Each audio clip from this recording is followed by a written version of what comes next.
Good morning students. आज का हमारा टॉपिक है वर्ण और वर्णमाला। आज हम वर्ण और वर्णमाला के विषय में पढ़ेंगे।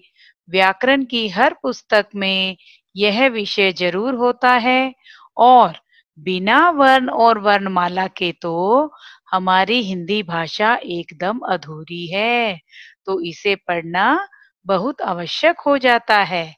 तो आइए अब हम वर्ण के बारे में पढ़ते हैं। वर्ण वर्ण क्या होता है? भाषा में ध्वनि की सबसे छोटी इकाई को वर्ण कहते हैं।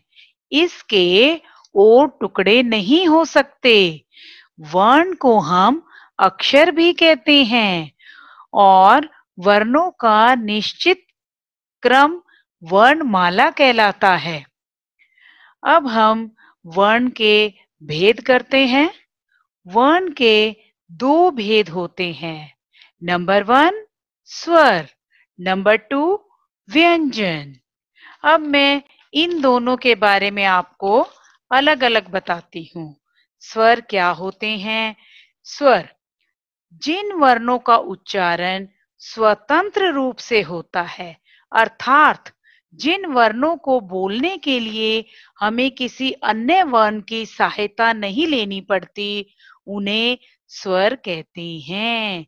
हिंदी में स्वरों की संख्या 11 होती है। वो कौन से हैं? ए, आ, इ, ई, उ, ऊ, री ऋषि, ए, ऐ, ओ, औ। ये कुल 11 होते हैं। अंग, अह। जब हम स्वर लिखते हैं तो हम उसमें अंग और अह भी लिखते हैं, लेकिन ये दोनों अयोगवाह ध्वनियां हैं। इनके बारे में भी मैं आपको बताऊंगी। तो इनको छोड़कर जो हैं हमारे स्वर टोटल 11 होते हैं। नंबर 2 व्यंजन। व्यंजन जिन ध्वनियों के उच्चारण में स्वर वर्णों की मदद लेनी पड़ती है, अर्थात वर्ण बिना स्वरों की सहायता के नहीं बोले जाते। किसी भी वर्ण को बोलने के लिए हमें किसी न किसी स्वर की सहायता लेनी पड़ती है। अदरवाइज बिना स्वर के वो अधूरा है। आधा, जैसे आधा अक्षर हम लिखते हैं। हिंदी में व्यंजनों की संख्या 33 होती है, जो इस प्रकार है। देखिए, क ख ग घ ड़, च छ ज झ ञ, ट ठ ड ढ ण, त थ द ध न, प फ ब भ म, य र ल व श, स ह। ये 33 व्यंजन होते हैं। यस, ये व्यंजन तब तक पूरा नहीं होता जब तक कि उसमें हम स्वर नहीं जोड़ते हैं। जैसे आप देखेंगे, क क के नीचे हलंत लगा हुआ है। इट मीन्स ये अभी आधा है। अब हमने करा प्लस अ, इसके अंदर हमने स्वर मिला दिया तो ये क कबूतर पूरा हो गया।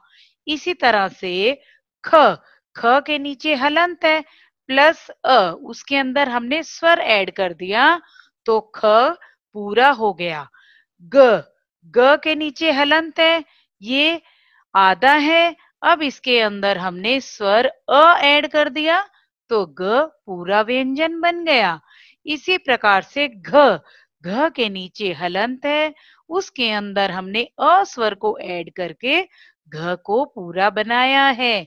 इसी प्रकार हम अपने सभी व्यंजनों में कोई ना कोई स्वर ऐड करके उसे हम पूरा बनाते हैं। अब हम करते हैं संयुक्त व्यंजन। हिंदी वर्णमाला में 4 संयुक्त व्यंजन होते हैं। अब ये संयुक्त व्यंजन क्या होते हैं? संयुक्त व्यंजन होते हैं जिन व्यंजनों की रचना मीन्स जो व्यंजन दो व्यंजनों के मेल से बनते हैं। अब सिंपल व्यंजन तो बना उसमें स्वर ऐड करने से, और संयुक्त व्यंजन हमारा बनेगा जब दो व्यंजन आपस में मिलेंगे, तो उन्हें कहेंगे हम संयुक्त व्यंजन। हिंदी भाषा में 4 संयुक्त व्यंजन होते हैं। देखिए, क प्लस श षटकोण, ये दोनों व्यंजन है। अब प्लस इसको मिला के हमने बनाया क्षत्रिय। नंबर 2, त के अंदर हमने र मिलाया प्लस उसको पूरा व्यंजन करने के लिए, तो वो बन गया हमारा त्रिशूल। जग के अंदर हमने ये खाली मिलाया और पूरा करने के लिए, तो वो बन गया ज्ञानी। शलगम में हमने र मिलाया और पूरा करने के लिए तो वो बन गया श्रमिक। इस प्रकार हमारे 4 संयुक्त व्यंजन कौन से हुए? क्षत्रिय, त्रिशूल, ज्ञानी और श्रमिक। अब हम इन संयुक्त व्यंजनों से दो शब्द बनाएंगे, जिससे कि क्लियर हो जाए ये संयुक्त व्यंजन कैसे प्रयोग हम करते हैं। देखिए, क्षत्रिय से हमने 2 शब्द बनाए, कक्षा, पक्ष। त्रिशूल से हमने 2 शब्द बनाए, चित्र, पत्र।